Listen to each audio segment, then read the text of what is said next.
He played the, the Varus and the Ziggs and everything as well, but Corki is actually the first pick for Game Lords. Interesting pick right there, as Jash had a really strong Kaisa play earlier. I was also noticing that. I'm thinking maybe they go for that as a priority instead, but it leaves that Senna open, and we know the Flash Wolves does like this. Yeah, it's going to be made potentially in the hands of Bruce. Now, Bruce has obviously performed really, really well on them hyper carries. Yesterday, he didn't have the best performance on the likes of the Corki.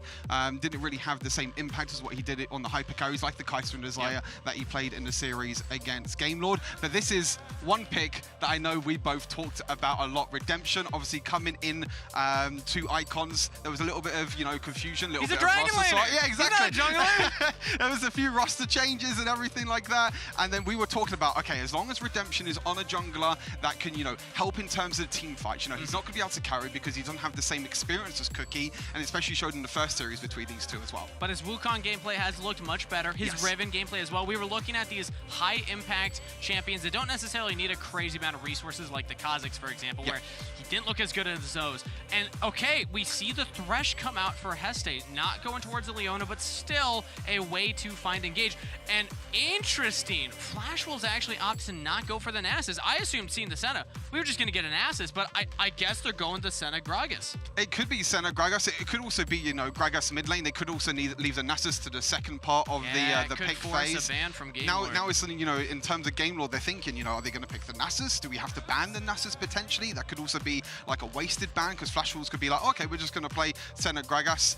The Zed is something that Bayer did play before, which was one of the defeats that Game Lord took to Flash Wolves before. But Thresh is also another champion, even though it's something that Heste has not really played all year round. The first time we saw Heste on Thresh was against Furious Gaming, actually, and that was one of their games that they won. So I'm liking that he's going back to a champion. I think we both talked a little bit off air as well about Thresh, about what he can offer as well. He has the engage, he has the disengage, he can offer so much to the team. Matches what Heste wants to do on the Rift. So it matched the playstyle, it's strong in the current meta. Against the likes of the Jax from Flash Wolves, a lot of scaling when I look at this, these first three champions locked in. So I think the Game Lord need to be aware of that. They're banning out the Zed and the Shen, very strong laners as well. So Flash Wolves are actually going to the Camille. Yeah, there's a lot of flexibility on the side of Flash Wolves right now. You don't really know where the champions are going. Jax could go potentially jungle or Baron lane. The Camille can also go Baron lane or jungle. The Gragas as well. There's a lot of flexibility, and that's kind of the upside of red side when you do have the red side. You leave that last pit flexibility. They could still go Nasus. They could still go Nasus. They could still fit Nasus in this They could. Oh, this is an aggressive champion, though. Renekton for Lonely Kid. It hasn't played it that much during this year, but this is a sort of champion that Lonely Kid can thrive on. Lonely Kid is this sort of aggressive laner. He doesn't really care. Sometimes he disrespects the Baron laner a lot as well, and sometimes he doesn't respect maybe that a jungler is nearby. But Lonely Kid is a player, and Renekton is a champion that suits him perfectly. He likes to be aggressive. He likes to be the carry on the team, and we've seen that he has the thumbs for it. And I would say that even for everybody on Game Lords. I'll let you talk about the Lux in a moment, but first, Game Lords passed the thumb check. That's something that I want everyone to be aware of. From my perspective, Stuart, I know that you were agreeing with that as well while we were looking at the last series. It came down to the macro, the decision-making where they were really lacking. But in terms of especially the Baron 1v1, this is an exciting matchup. Now, talk to me about the Lux. Yeah, the Lux is an interesting one. It might potentially could be a Lux bot lane, could potentially be a Lux mid lane as well. I would expect this Lux to go into the bot lane with Jash, because Jash likes to play these sort of long-range champions. He's played the Varus, he's played the Ziggs, and now he's going to be playing the Lux. And it allows you to get out of lane, because Lux, I mean, you can just keep throwing out your abilities with the wave, farm from a safe distance. You're against the Gragas Senna that aren't going to have a lot of kill pressure on you, except for maybe level 5 with the explosive casks. So this allows you to get Heste around the map and impact elsewhere, which, again, is how Game Lords likes to play. And the lockdown as well in that duo lane, like you said, Senna and Gragas is potentially not going to do too much, but if you can get locked down, if Heste can play aggressive, which we know he likes to play super aggressive as well. If you can combo that, the Thresh hook into the light binding as well, that's definitely, we're trying to, limit test, I guess you can say, a little bit. But now, against Furious Gaming, I feel like they're definitely a lot more comfortable now on the stage. They're definitely growing, they're definitely adapting as well, which is something that Game Lord didn't really do too well in the WREC finals, was adapting to the meta and adapting to the sort of play style of what you need. They're going to need to adapt in this best of 3 because the loser goes home.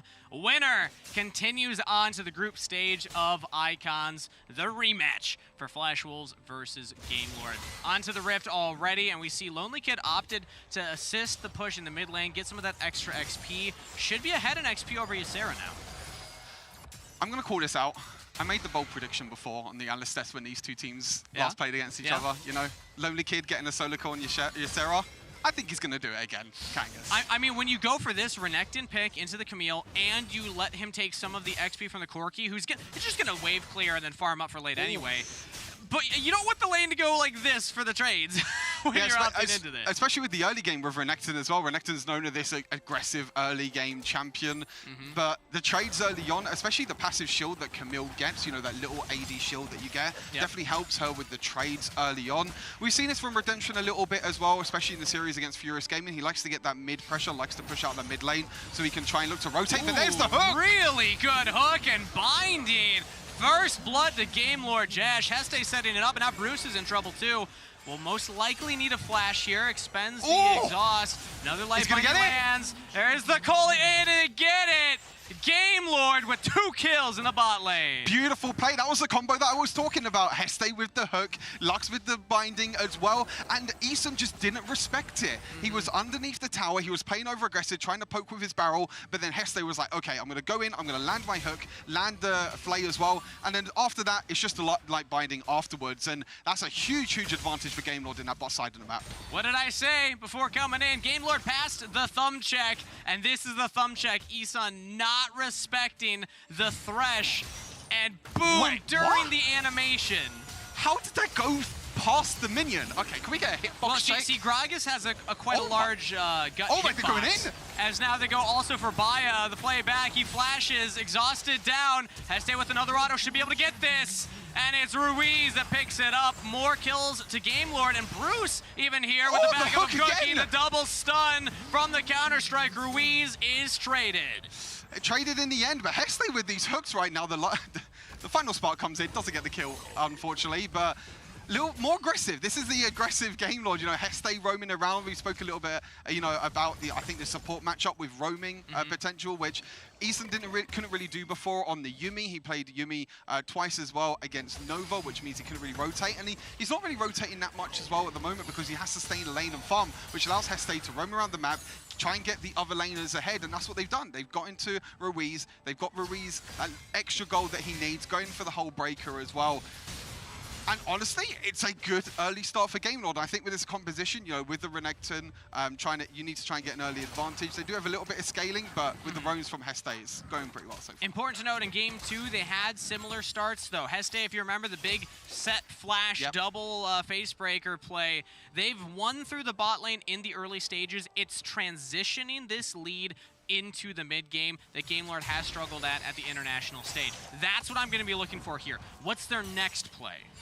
It's really when the mid game comes around, when the objectives start to spawn as well, and it was really when it comes to the mid and late game, like you said, it's in terms of the rotations, in terms of also vision control as well. We also saw that the vision control for Game Lord was not that great either. True. That was one of the downsides of how they actually lost the Flash Wolves in the end. Infamous Elder Dragon. Exactly, flip, yeah. It was the vision around the objectives, and it was actually, you know, Lonely Kid going into the top side and not realizing that Flash Wolves actually started Elder when these two teams faced off against each other before.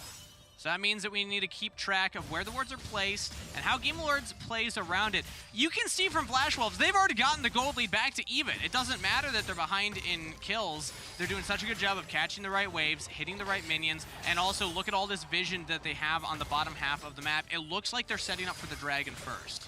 Yeah, Cookie is pinging towards that dragon. He is on the bot side of the map. Redemption, meanwhile, is on the top side of the map as well. Heste looking to play a little bit aggressive. He's trying to get some vision control, but he does need to be careful because his jungler's not here. I'm saying that Redemption is just behind him now, so he should be okay to walk in, but, you know, 10 seconds until this dragon comes up. Ruiz resets for the package.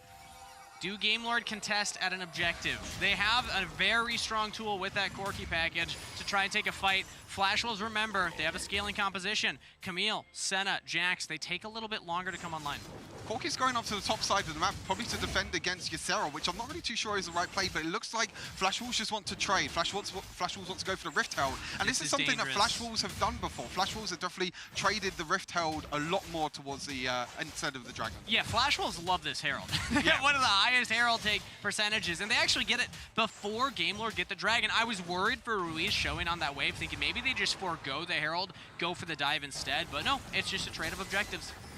Now it's all down to Reese to try and defend it. He uses the package defensively. I really like this. The package will be able to deal damage to minion waves, but there's no one else up here though. They're just trying to trade in terms of towers, but Flash Wolves are the one who get the first tower of the game. They're so quick at these kinds of decisions. Flash Wolves love going for that first tower gold, and a lot of times it is through that Herald. So they're in their comfort zone. It's back to an even game state.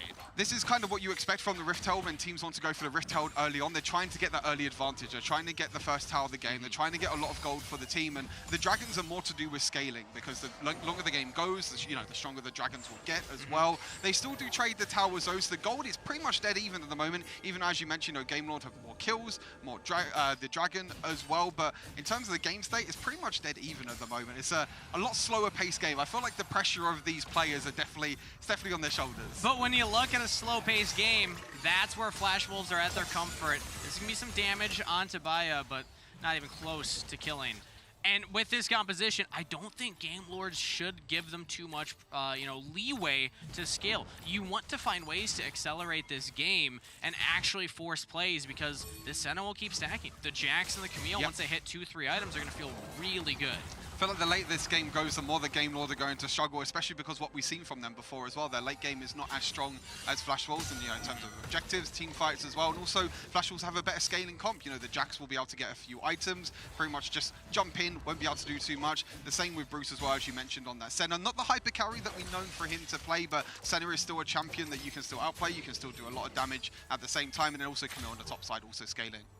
And now we see Baya actually in the lane against Lonely Kid. Heste going forward with the death sentence. Snipe, Flay back under the turret. He's stunned up, but he's surviving. Not for long enough as Heste backs up Lonely Kid for the kill. We talked about Heste in his set in draft, and now it's Heste on the Thresh. He's done the same as well against Furious Gaming. He's rotating around the map. Ruiz is in the bot side with that whole breaker, and Flash Wolves can't get anything for it. So that's basically a free kill over to Game Lords. Nicely done. It gets them a pick. That's putting down the TF even more. But the TF isn't the late game scaler that they need to be terrified about. We see Camille, we see Jax still pushing a wave in, still getting some XP and gold down there. So it feels nice, but TF's back on the map. So we're basically back to the same game state. And I want to bring something up here, Stuart, because I had actually asked Lonely Kid in the interview after they won their last series, what's the matchup going to be like against Ysera? He said, be ready, it's going to be action-packed. It's 0-0 up there. Where was this promised 1v1? There's Renekton against Camille. Normally, champions that like to trade in the early game, like to play aggressive. Now Lonely Kids against the TF in lane. Like, this isn't the same. Maybe they're just playing a little bit more calm. I think it's all about Heste playing aggressive at the moment, to be honest with you. Heste's the one that's roaming around, and Josh is just able, like you said, during draft, Josh is on the champion that can just wave clear, just do what he needs to do, wave clear mid, get their mid lane priority as well. But we've got a few seconds until the second Rift Herald comes up, and you can see Flash Wolves already trying to get the vision control. It actually puts a double ward in as well. This is probably not the best and most ideal situation, but you can see already, I think it's about... from Stuart for the double ward. It's about 25 seconds till Rift Herald, so... Well, what would you rather have? Double ward in a brush that's useful, or no wards from Game Lords? Because again, they don't have a lot on there, although as I said, they at least have one in the river, and I guess a deep one they could spot out if there's anybody coming from top lane. But they don't really have anything on the Rift Herald itself. It could be a situation where, Cookie can use a blast cone to get over the wall, and then that the ward that they do have is not going to actually spot out the Rift Herald. Ysera is still on the bot side. He is going to be start pushing as well. I feel like this game is all about the mid pressure. There's a lot of ARAM happening in this game right now in terms of, the mid pressure, trying to get the mid priority at the same time. But now that we're into the state of the game where both teams are starting to group up, there is actually an interesting combo as Game Lord are going for the Herald, and Flash Wolves are just backing off. They're going to trade the Herald, take the guaranteed turret instead. But there's an interesting interaction. I was talking with Riku about this, actually. She said the SEA teams, they actually like to do this thing with Senna TF, where you make the TF invisible, and then he runs in with the gold card and gets a pick on somebody. We're kind of approaching that territory, so I'm going to be keeping my eyes on Baya and Bruce. Do they pull off the coveted invisible gold card that is infamous in this region? And it's like you said as well, even though TF is 0-2, he basically becomes just a stun bot in the late game, with, he has a Lich Bane now, he's probably going to go for the rapid fire cannon, so he gets the extended range on the gold card. And like you said, with the center invisibility at the same time, it's really hard for Game Lord to deal with that as well, because sometimes when you're walking up, you don't realize who's actually in that mist with Senna. Exactly. So trying to be, and there you go, this is one of the situations at the moment, and there's the gold card. There we go. All right, immediately we see one, the explosive gas. I believe that is the clone. Yep. Okay, Redemption gets out. He's fine. So that is an ultimate expended by Flash Wolves. They don't get the pick they're looking for. They wanted to grab somebody before this dragon. Yeah, so no ultimate for Eason at the moment in terms of other ultimates. Everyone else has their ultimate in the game, so it's only one ultimate down at the moment. Again, it's all about that mid lane priority. Game Lord don't really have a lot of vision in the bot side of the map. They only have one ward on that dragon at the moment, so they will know if Flash Wolves starts up this dragon. I think all eyes have to be, on Jash, on Bruce, on these backline carries, and there's a Rift Herald that's gone down as well. So Game Lord could potentially look towards his dragon, or they could look for a pick. Oh, if that final spark landed on Bruce, that could have been a kill. Death sentence used as well. Nobody's fully committing. But you could tell Game Lord were looking for something. They don't get the whole turret. They just take down 2 plates. I mean, they look cool, but they're not accomplishing too much. Nothing's really happening with these hooks, but I would have really liked Game Lord. I think when you don't have a minion wave in mid lane, it's really, really hard to try and take that mid lane tower. They are going to start up this dragon now. I would have liked them to start up this dragon earlier when they use the Rift Herald mid, so they can kind of pull Flash Wolves away. Yeah. But Flash Wolves are split right now. Yseryl's all the way on the bot side, and the rest of the team is on the top side. Yeah, let's watch this Camille flank. How do Flash Wolves want to play this one out? Game Lord, they don't actually commit to the dragon. They're not feeling confident enough, and this is what Flash Wolves are known for. They have a reputation for being an air quotes slow team. That doesn't mean that they won't make early plays. We've seen them go for trades, we've seen them go for dives, but it means that they will, rather than forcing an objective and forcing the fight, they'll just be jerks. They'll just you'll start the objective and they'll just walk at you and be like, you won't, yeah. And then force you up and then just leave. It's like, all right, well, we accomplished our goal. We're going to keep scaling with the Senna, but now we have the fight with the package coming in from Ruiz. The final spark on a 2. Game Lord are finally finding the fight that they've been waiting for. But the flank from Ysera, does he have any backup? Hextech Ultimatum in, flashes to safety. Nobody dies except for Isan. And we talked about the vision control, what happened in the last time these two played. It's actually Game Lord the one that had the vision control in the river right now. Hextech with the hook again, Ruiz with the package on top of that as well, catching out 2 members of Flash Wolves, and they're going to be able to take this next dragon. That's 2 dragons now over to Game Lords. Finally, Game Lords force the play that they've been looking for about 2 minutes now. Right as I was saying it, Flash Wolves, they dance around these objectives, but there is hard engage when you go into those chokes, the Lux, the Thresh, like you were saying, the pick tools from Game Lords coming in clutch. It's coming up absolutely huge for them at the moment, and it took a bit of time. I felt like we were at a little bit of a stalemate for a second there where nothing really wasn't happening, but Hextech's hook percentage this game must be up at like the 80-90%, even though, like you said... It's like when you're playing a game, you want your action per minute's high, so you're just spamming everything. It's like, I'm not doing anything, but it looks, the number go up. As Ruiz with that Hullbreaker should be just fine. He's all fine. He's going for Hullbreaker Black Cleaver. I don't really know what the next time he's going. He's got another long sword and a Ruby Crystal as well. I don't really know what that's really going to build into. We'll have to see what it does. Maybe Divine Thunderer. Yeah, maybe. Ruiz is doing something that all of us in EU kind of... I wouldn't really say hate, but something that we don't really agree with. NA has had an effect on you, Fred. Yeah. I think that we can all agree on that. Flash Roll is playing a really strong 1-3-1. Now they're starting to group up a little bit more, but they still have pressure in the Baron lane. Control over the Rift.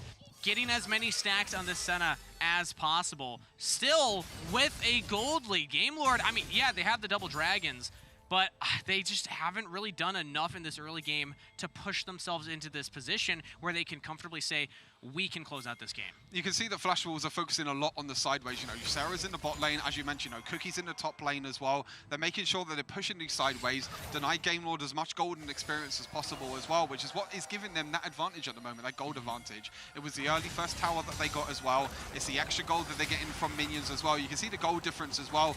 Cookie, 2,000 gold ahead. That's pretty much the gold lead at the moment. That's on the side of Flash Wolves. And this is what we saw last time around as another death sentence lands. It means, unfortunately, nothing for Game Lord. But Redemption is a dragon laner. He's filling in as a jungler. We saw this in all of their series, essentially, and that's why we like Redemption on these engaged tanks. as Oh, that was close. the ghost of Agragas running at them. But it's going to come down to these engages. Can Redemption find the big Wukong Cyclone knockup? Can Jash and Heste set him up for those?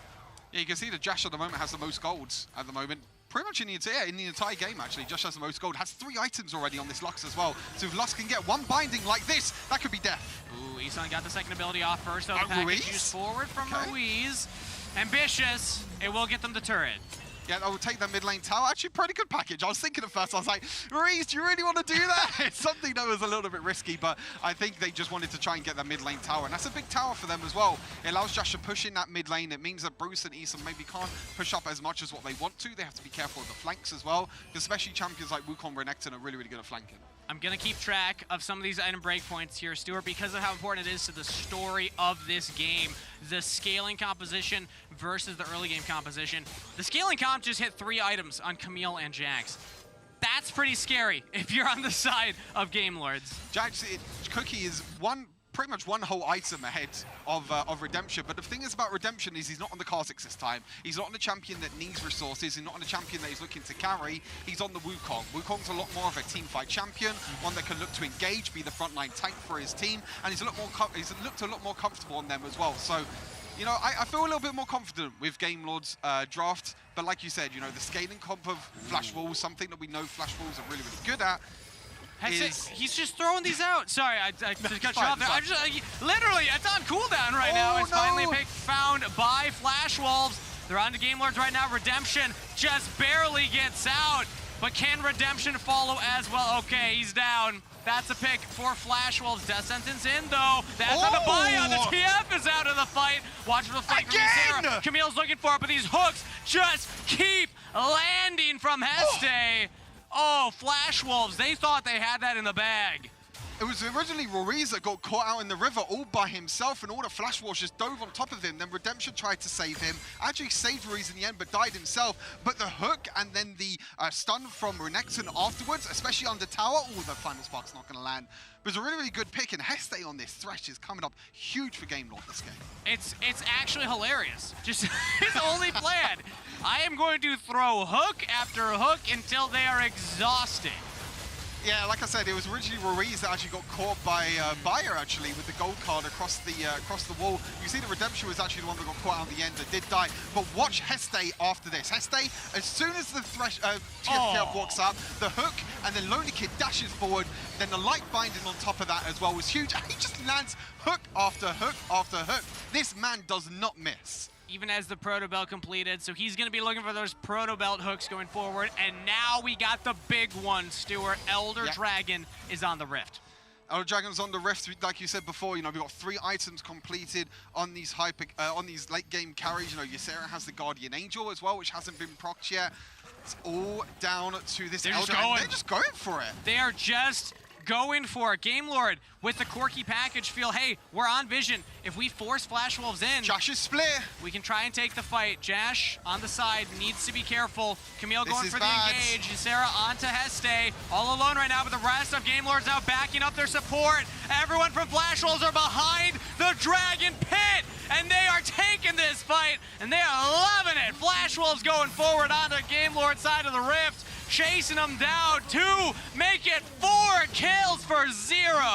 And it was all about, I called it, you know, Jash is on the side, on the mid lane, and as soon as Jash is in that mid lane, Flash Wolves know, this is our time to go in. Ysera goes in, Cookie goes in, and it honestly could be the game. They have a wave. They have cannon minions right now, with all 5 members of Flash Wolves over so fast. Flash Wolves take game 1. And that's all it takes. One little mistake. We talk about Game Lord in the mid and late game. We talk about the decision making, the vision control around the objectives as well. They didn't even need the Elder Dragon in the end as well. They saw, Flash Wolves saw, Josh was in the mid lane. He was split up from the rest of his team. Ysera went in for the dive. Cookie went in for the dive. And when Josh is all the way by himself in the mid lane, it's a 4 versus 5 and there's nothing they can do. It's his. But I think that the way Game Lord were playing, they didn't know how to deal with that. And this is one of the criticisms I've had of European teams, is they're very lane focused. and they're not doing a very good job at challenging. Yeah, you can see there the gold graph, what I was talking about. They weren't doing a very good job at challenging Cookie. If you're watching a Chinese team and they're playing into a composition like this, which does happen pretty often because Jax is very popular, the second you get those kills, you say, okay, they don't have a player on this side of the map, in the Dragon lane, in the Baron lane, and so I'm going to go into this quadrant of the jungle that normally would be protected by that player and start stealing gold away from Cookie. And in that way, you get a kill, you run into that quarter of the jungle, you take the Krugs, and then the jungler comes around, and not only did you get a kill on the top lane, but you also took gold away from their jungler, and so they're weaker in the next fight. They drift away from a fight, you can get another kill, and you just keep rolling that ball